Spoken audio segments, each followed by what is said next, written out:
but what's your new prediction for the price of I Bitcoin? don't really care. I've never cared about the price of Bitcoin. Please, I made that prediction on the same day that I predicted whale fucking would surpass by the end of 2020 surfing as the #1 water sport on the ocean. Um, the Bitcoin maximalists, they've always annoyed me. They're making price predictions. Oh, it's going to hit 30,000. It's going to hit 40,000. So I'm going to say it's going to hit $100,000. And one of my friends said, "Hang on, someone's going to believe that." I go, "Okay, I'll make it $1 million. Well, eat my dick if it doesn't." Same day, within half an hour of posting, whale fucking, I predict, is going to. These are a bunch of predictions I made on that day. Right, the one after whale fucking being the #1 water sport by 2020 was Bitcoin. It's going to be $1 million by 2020. Now, people actually believed it. I go, if you people are that fucking stupid, then believe it. Oh, whoa, this son of a bitch. Today's show is an exclusive interview with the legendary John McAfee. We discuss everything to his perspective on life and what's going on in the world today. We talk about the pandemic, President Trump, vaccinations, as well as the king of all cryptos, Bitcoin, cryptocurrency, as well as John's latest project, Ghost X. All this, plus so much more in today's show.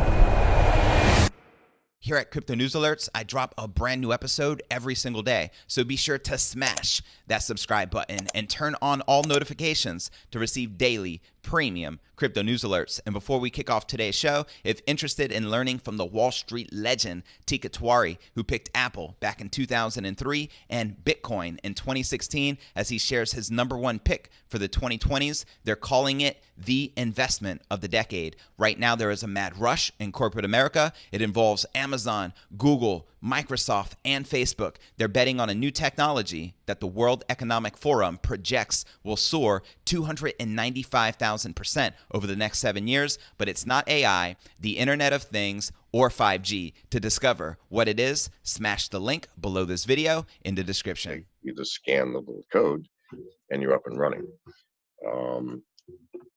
It works currently in 31 countries, all of Europe, America, Russia. It does not work in China. But I think eventually we will be supporting every country. Nice. So to make it clear, we download this eSIM on our phone as long as we're using a newer generation phone, and then we can make phone calls without being tracked, or is it only using the mobile data? It's only data. It's only data. Only data. There's simply no way to do it the way that phones are registered. But with the data, where you can roam anywhere, and you can take the SIM card out of your phone if you want. Because how many people make phone calls these days? I don't know very many. Everybody's using Zoom, Skype, Snapchat. Everybody has phone service, and it's free and clear. So, but if you want to make phone calls, then you'll need to keep the SIM card in your phone, and you'll only be anonymous for those things that you use the eSIM for. Nice. And when is the launch on that, or is that something you've already released? Well, no, we're announcing it today. We're currently in beta test. We're scheduled for production the 15th of September. Excellent. Well, I'm looking forward to it. That's definitely a technology that I would put to use. I hope you don't mind. I just lit up this blunt. It's been on my bucket list to smoke a blunt with the legendary John McAfee. And I got nothing to smoke with you here. I'm in the office. We can't smoke cigarettes or anything because of the equipment. My apologies. Completely understand. And I see you got the soundproof background. What kind of drink you got there, Jameson? Jameson, yeah. So I'll have a sip. I wish I was smoking a blunt with you, but since I'm here, booze will just have to do. Absolutely, absolutely. The limitations of technology, my friend. We make it work. We make it happen. So, I mean, what's your take on this whole pandemic? I mean, to me, it's very obvious. Not only when you speak, are you speaking to a crypto audience, right? Everyone watching this tuned in, but you're also speaking to enlightened, awakened human beings who are conscious, and we can see, you know, the manipulation. We can see a lot of what's going on. So from your perspective, what in the world is happening in the world? Okay, first and foremost, it has reached the stage of ridiculousness that it's almost like a parody of a parody. I mean, seriously. I mean, I don't know if any of you saw the image of our congressman kneeling, wearing an African scarf around their necks, um, as in solidarity with blacks. This offended most black people. It's like, okay, so you're going to put a scarf around your neck, and suddenly you're one of us. Um, it was absurd, utterly absurd. And we've got our president is threatening to call the army in, which never been done ever in American history. Well, outside of the Civil War, and that was not called into, you know, to quell a riot. It was called in because there was an outright war. Um, so he's threatening to call the army in. The pandemic was an outrageously overblown affair. Yes, so, you know, 400,000 people around the world have died, and the mainstream media goes, "Oh, shocking, staggering numbers." No, really. I mean, there's 7.8 billion people on this planet. Do you know how many people die every year from pathogenic diarrhea? That's the diarrhea you get from touching somebody who's, you know, got that bacteria.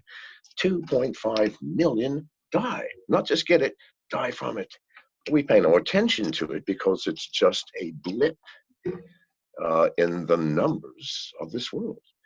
So today, at the most recent count of deaths, there's less than one person per million dying from it every day. One person per million.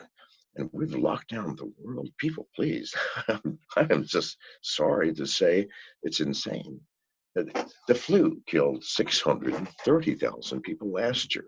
The flu, regular old flu. No, this was who knows what started it or why, but the press grabbed onto it, and suddenly the press created fear in the hearts of everyone. And when people are afraid, they do stupid things. They look for a leader. They want someone to save them from the thing that they become afraid of. And what happened? Well, the world government stepped in and said, "I will." America was the worst. That $2 trillion bill passed overnight. Overnight. Do you think that $2 trillion is actually going into the hands of the people or even the companies that need the help? No, it's going into the pockets of the friends, family, and neighbors of the politicians, for Christ's sake. No, but it's become a charade. It's really become a charade. What do you think their objective is? It's so convenient. He always talks about depopulation, reducing the population in the form of eugenics, population control, using vaccinations to carry this out.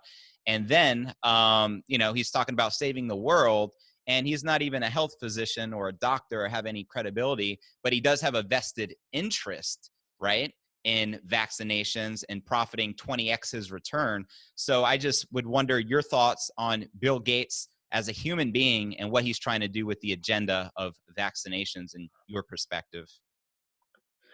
You know, I try not to comment about people I do not know. I've only met Bill one time. That was in 1985 in Seattle, Washington. Um, I, I spent less than an hour with him.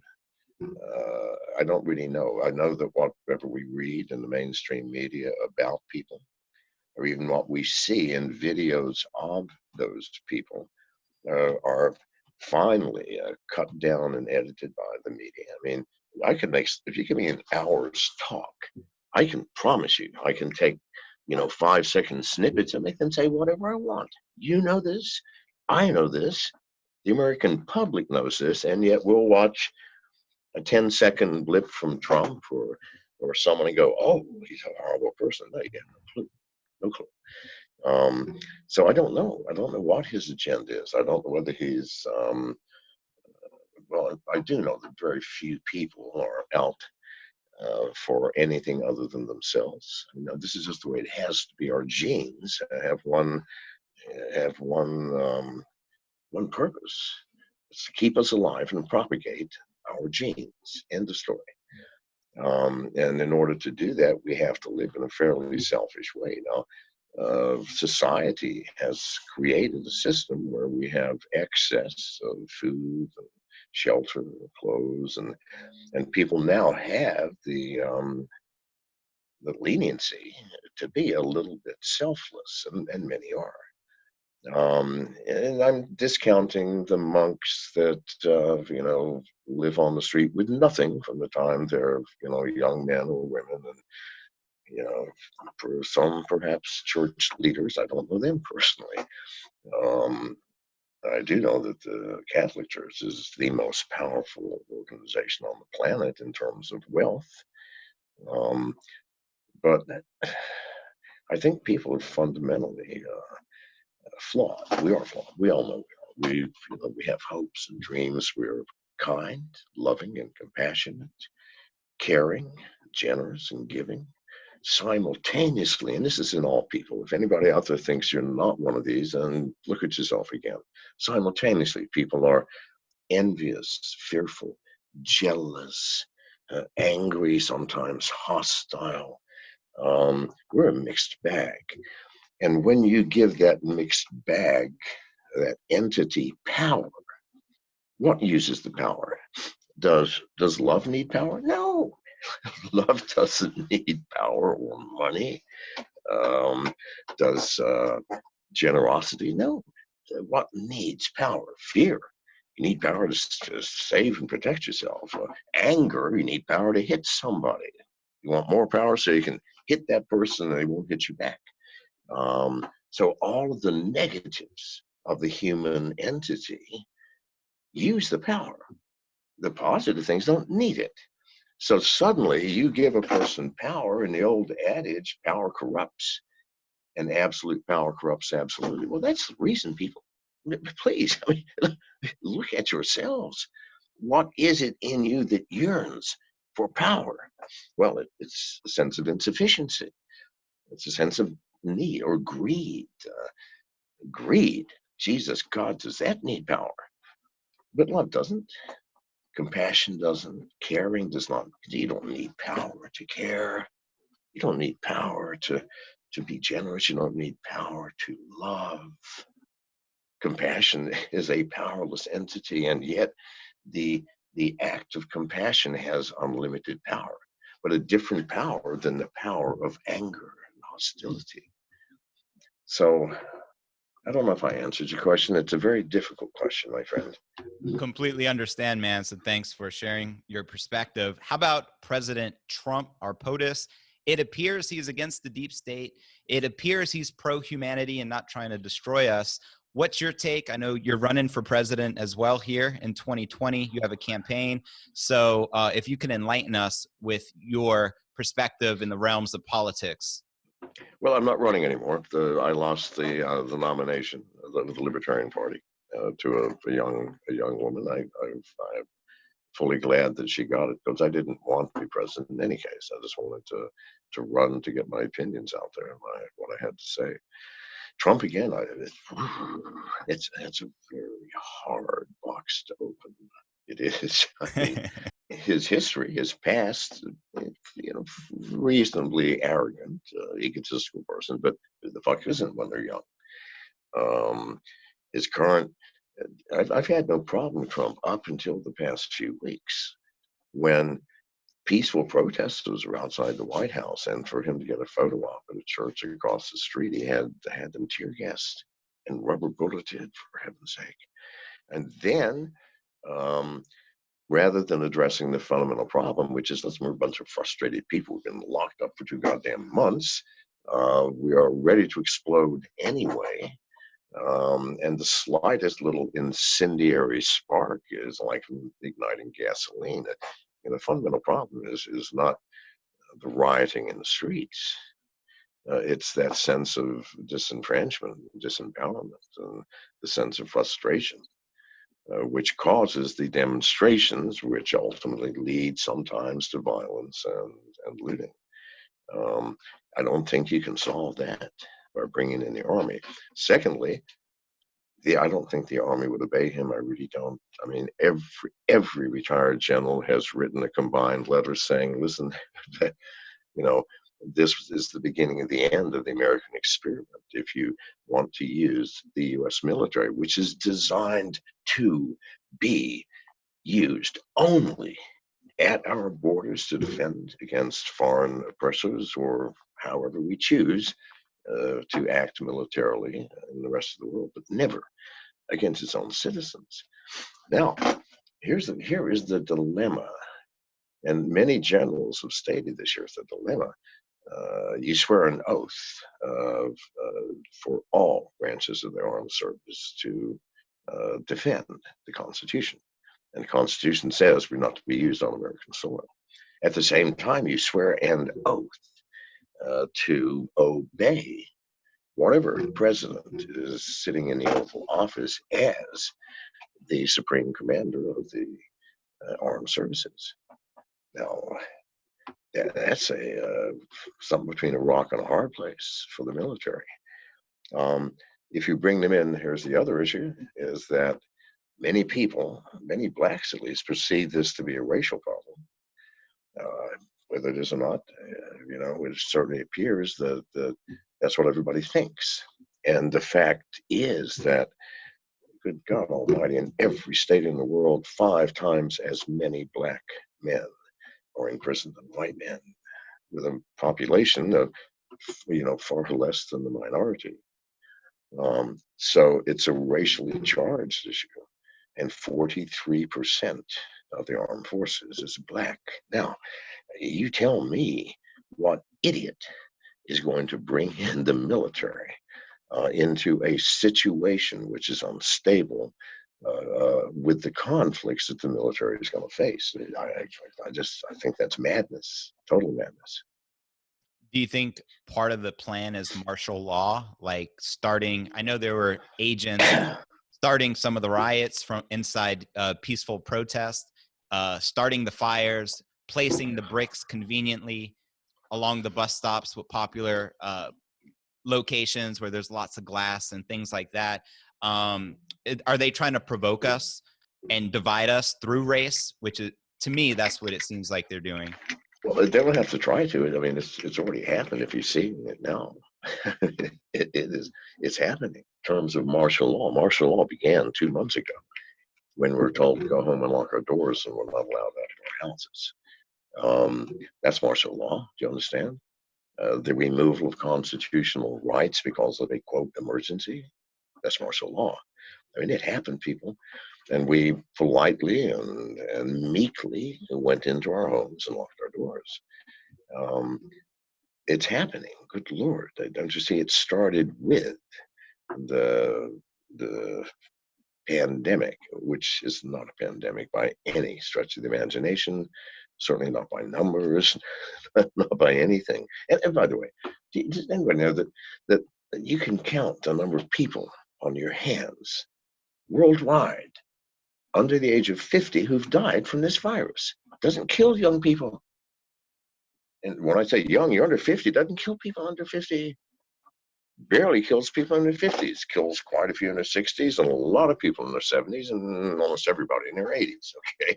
But most people in their 80s are clinging on anyway with something, cancer, diabetes. I mean, just hanging on, and the virus comes and cuts the thread. You die from the virus?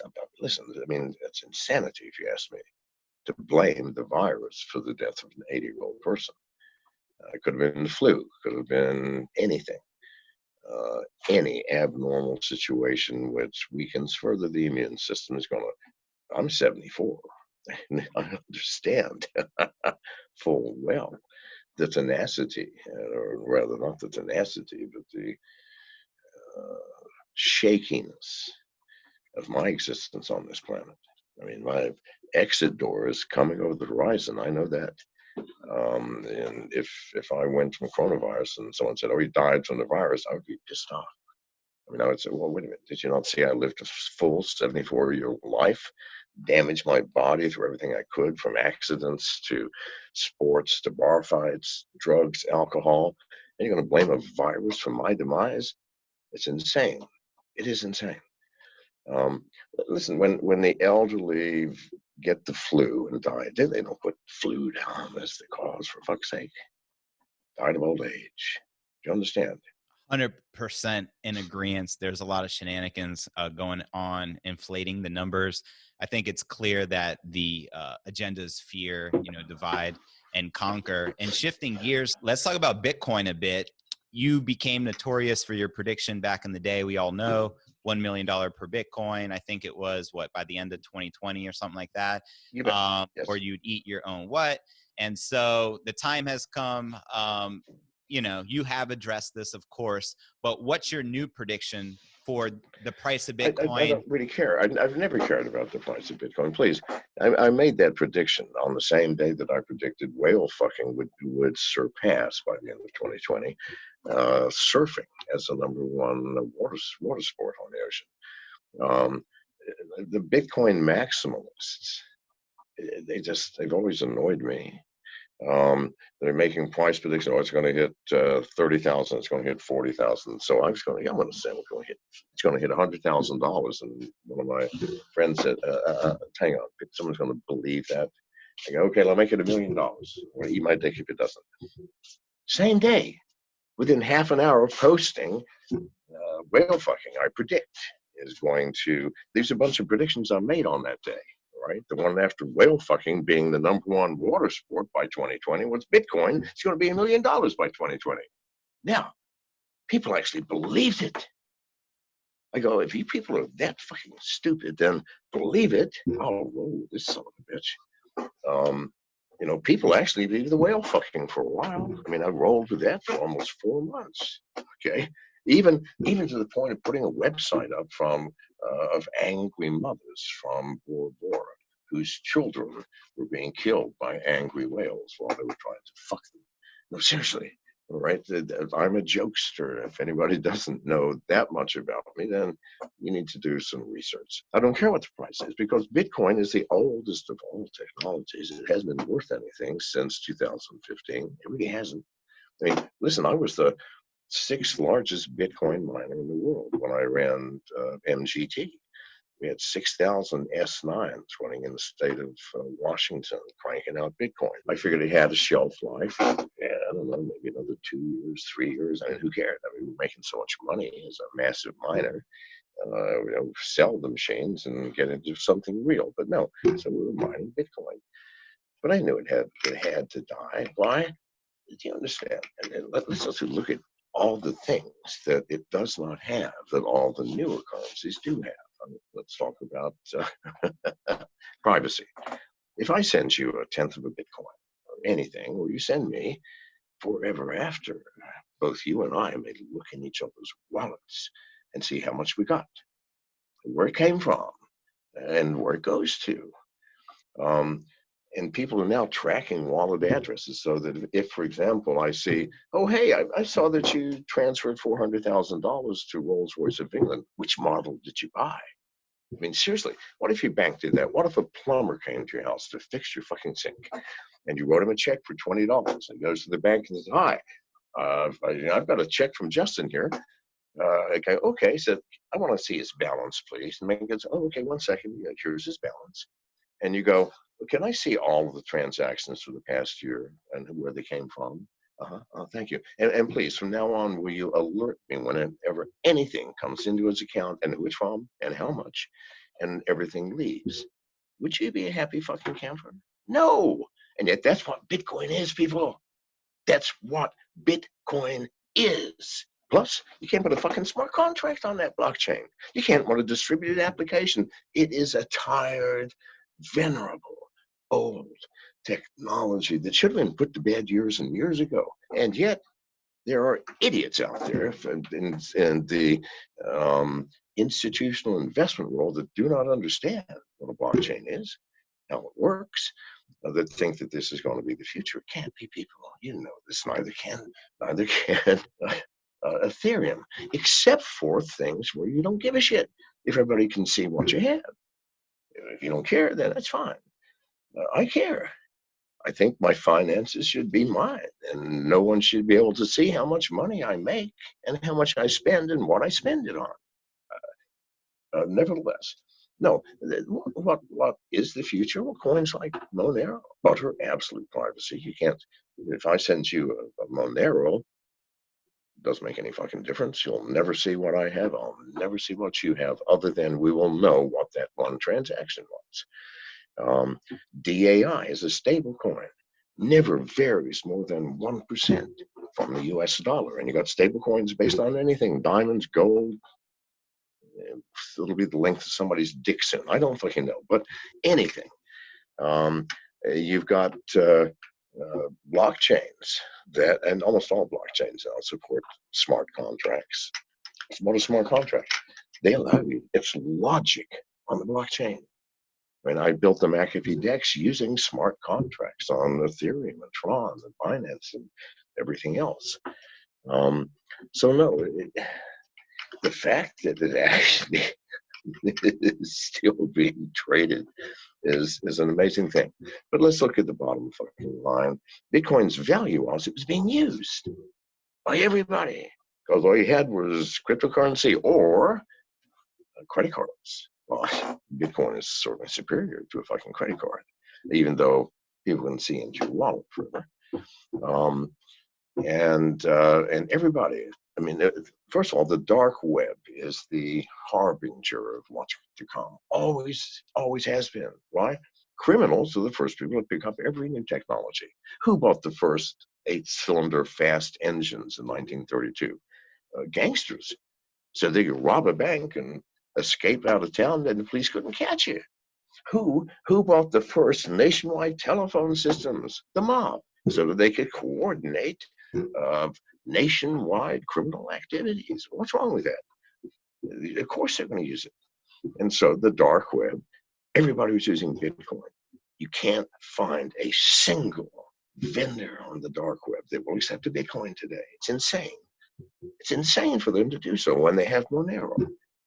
99% of all transactions are now Monero or DAI. Why DAI? It's not private. However, if you do not ever give that wallet address out, and all you do is transfer coins from Monero into DAI, your wallet, and you buy nothing with it, you pay for nothing with it, you accept nothing with it, and then transfer it back when you think the market's going to settle again or whatever, you're private. So really, those are the two coins. On DAI, you can't invest in DAI because it's never going to change in value. And you shouldn't be investing in any coin, people. These coins were designed to free you from economic slavery of the fiat currencies. And instead, it's like the golden key to unlock the cage of your financial slavery, and people are using it to scratch their fucking asses with it. Do you see the tragedy of this? Right on. And so what about the next bull market? You obviously believe in crypto. Privacy is your thing. So naturally, privacy coins. I noticed there's a project called Ghost. Maybe you could enlighten us upon it. It's a privacy coin I saw you tweeting about. And I also want to point out, you're quite the pianist. I was actually listening to you the other day. I'm like, damn, this guy got some piano soul deep down inside of him. So I just wanted to point that out. If you guys haven't seen him play piano, check out his Twitter. Yeah, well, thank you. I normally play piano when I am depressed. Why? It perks me up. So if you see me playing piano, I'll have a 5-day growth of beard and haven't shaved, showered, or combed my hair. I don't know which video you're talking about, but if you've seen me play, that's how I play. So forget the piano. The Ghost coin. All right. Ghost is, okay, here's Monero. Monero the most powerful privacy coin developed to date.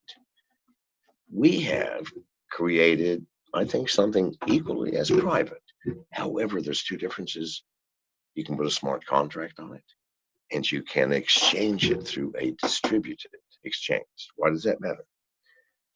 Monero, if you ever want to get out of crypto into cash or anything else, that's where they catch you, because you have to do that on a distributed, on a centralized exchange like Binance or something. Already, centralized exchanges, governments have their thumbs on them. You must have KYC, know your customer. You must have anti-money laundering. Listen, I'm a goddamn developer, an entrepreneur. I'm not a policeman. If you want to police something, goddamn it, you do it. I'm not building a police force into my products. So my DEX, the McAfee DEX, which has been in beta for 5 months now, ask no questions. You don't launch your passport or picture of your driver's license or your name or your email or your IP address or anything about you. End of story. Just come in, start exchanging. Now, already the SEC is extraordinarily angry at me. The problem is, since it's decentralized and I built it in smart contracts on the blockchains, I can't change it now. I thought, boy, I wish I could help, but it's smart contracts. So you know what they are? They are immutable fucking records as well as logic. And I'm really sorry. I should have thought about it. I don't know why. I'm an old man. I was 73 when I did it. I wasn't thinking properly, and I forgot. There's no KYC and there's no AML. Sue me, right? That's not going to help, of course, keep me out of jail. But nevertheless, that's what you have to have for true privacy. Because even with Monero, once you get some fiat, you're fucked. You got to exchange it somewhere, and the government goes in. Finally, who was that bastard? They just go with a court order to Binance or Coinbase or something, and you're screwed. But no, on a decentralized exchange, no one can find anything. Here's what I've done. You're the first person I'm telling this to. Why? Because we're announcing it in 4 hours. Nice. So Great timing. now, I've done 3 things. I built a privacy coin, Ghost. I have been running in beta mode for 5 months, the McAfee DEX. Now, McAfee DEX is, we let it be a free-for-all. You can push a button and include any coin you want, add anything you want. It's all free. We don't charge anything. So now we're coming out with the real DEX. It's called Ghost X, the Ghost Exchange. And the Ghost Exchange is the McAfee DEX that we've been testing without the button that you can add anything. We're starting with just a few coins: Bitcoin, Ethereum, and all of the ERC20s, Bitcoin, Ethereum, DAI, Binance, EOS, Tron, and Ghost. Ghost will be the privacy coin of the exchange. So with Ghost on that exchange, and you can exchange it with, it's not everything, but yeah, you can exchange it with many things. On a decentralized, nobody will ever know what the hell anybody is ever doing. Now, so I've got those 2 things. Third thing is, what's the real weak point in privacy in the world? Your smartphones. Your smartphones. Carry them with you, turned on. Constantly, your location is being monitored. And even if you turn off location the first time you make a phone call, got you. So I have, and this has been working for quite a while now, developed the Ghost cell phone data network. You can, and it only works, unfortunately, with the more modern phones, Samsung S20s. I think I've already said all this stuff. But you can take the SIM card out of that phone, put our eSIM in, and you are now invisible. They don't know who you are. They don't know where you are. Now, Maybe they can still listen to your communications. That depends on you and what software you use and what precautions you take. But in any case, they'll never know where you are. They'll never know who you are. They were combining all three of these into one system. We're announcing it in 4 hours. Now, this is going to make the ghost token, I think, go through the roof. This is going to piss off Google to the extreme, and Facebook and Twitter and everybody else that makes money by knowing where the fuck you are. How do they make money knowing where you are? Because they know where you are. They can market something like, hey, we have eaten in 4 hours. So there's this beautiful restaurant around the corner. We know you like Japanese food because we've been watching your sorry ass for 5 years. And so you know this. You've seen it on Facebook or something. You send someone a note, and then suddenly you're talking about brown loafers. Suddenly you get the goddamn ad for brown loafers. Think about this, people. Brown loafer right around the corner. It's just 2 blocks away. You're going to love it. On sale today, special. No, they can't do that shit anymore. And more important to me is governments can't track your movements, which they're trying to do now. You understand that? Yeah, capiche. I love it. I'm all in.